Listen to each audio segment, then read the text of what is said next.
کہ जिस शख्स को सच बोलने का शौक है तो यकीनन उसे फिर सच सुनने का भी शौक होना चाहिए। तो लिहाजा हमें ये हुक्म दिया गया कि अपनी जबान और अपने फेल से किसी भी शख्स को तकलीफ ना पहुंचाओ। अच्छा, आज हम अगर इस पर गौर करें तो देखें, ये बात हम मान तो लेते हैं और हमारे यहाँ बहुत से मुशाहदे में ऐसे लोग आते हैं कि जिनको आजकल सच बोलने का बहुत ज्यादा शौक होता है, लेकिन वो सच फकत किसी दूसरे शख्स की जात के लिए उन्हें बोलने का शौक होता है। अपनी जात के मुतालिक सच बोलना हर शख्स पसंद नहीं करता।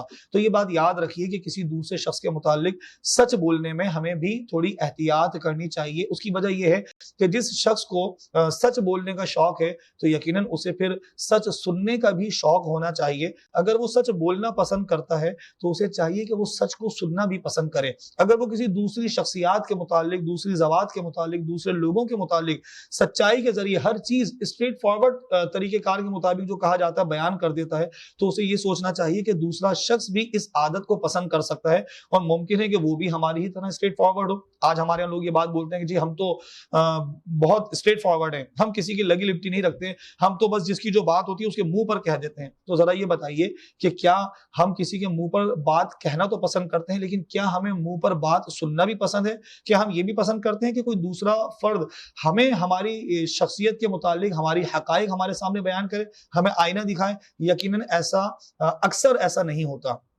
तो इसीलिए हमें इस मामले में एहतियात भी करनी चाहिए। मैं आपके सामने कुछ मिसालें पेश करूं कि देखिए, कुरान अजीम में अल्लाह तबारक व तआला ने इरशाद फरमाया कि ला तजस्ससू, तुम तजस्सुस में ना पढ़ो। फिर फरमाया कि वला यग़तब बअदुकुम बअदा, कि क्या तुम पसंद करोगे, क्या तुम एक दूसरे की ग़ीबत करोगे? अयुहिब्बु अहदुकुम अन यअकुल लहम अख़ीहि मैतन फ़करिहतुमू, कि क्या तुम इस बात को पसंद करोगे कि तुम अपने मुर्दार भाई का, यानी मरे हुए भाई का, जो आपका भाई है, उसका गोश्त कच्चा खाएं? यकीनन इस बात को कोई भी बंदा पसंद नहीं करेगा। तो फरमाया कि यानी ग़ीबत इतनी ज्यादा बुरी चीज है कि गोया कि वो बंदा अपने मुर्दार भाई का गोश्त खा रहा है। अच्छा, ग़ीबत कहते किसे हैं? ग़ीबत के बारे में आता है कि किसी भी शख्स के पीठ पीछे कोई ऐसी बात करना कि जो उसके सामने की जाती तो उसे बुरा महसूस होता, जबकि वो बुराई उस शख्स के अंदर मौजूद हो। यानी इससे मालूम हुआ कि ग़ीबत होती सच है, झूठ नहीं होता। हम किसी को अगर ये कहें कि जी आप ग़ीबत ना करें, तो उमूमी तौर पे अक्सर आगे से ये जवाब मिलता है कि हम कोई गलत थोड़ी कह रहे हैं, ऐसा तो उसके अंदर मौजूद है ये बुराई, हकीकत में वो फर्द ऐसा है, तो यकीनन वो फर्द ऐसा है तभी तो वो ग़ीबत है। और अगर उस शख्स के अंदर वो बुराई मौजूद ना हो तो फिर तो ये बहतान है। ग़ीबत से भी बड़ा गुनाह है कि आपने उस पर इल्जाम तराशी की।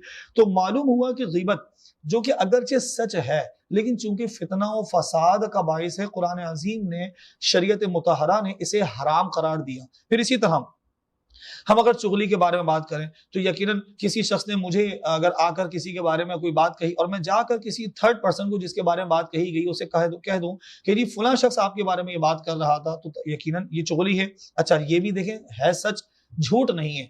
तो मालूम हुआ कि चुगली भी सच होती है। फिर इसी तरह अक्सर ऐसा होता है कि जब हम किसी के सामने उसकी बुराई को बयान करते हैं और उसकी दिल आजारी कर देते हैं, तो ये भी सच ही होती है कि अक्सर बातें उसमें बुराई मौजूद होती है, हमारा अंदाज थोड़ा सा बुरा होता है। तो ऐसी सूरत में हमें चाहिए कि हम अपने अंदाज को भी सही करें और हर जगह सच बोलने के शौकीन ना रहें। एक बुजुर्ग का कौल है कि बिला वजह सच फसाद होता है, अगर कोई पूछे तो सच कहो वरना खामोश रहो।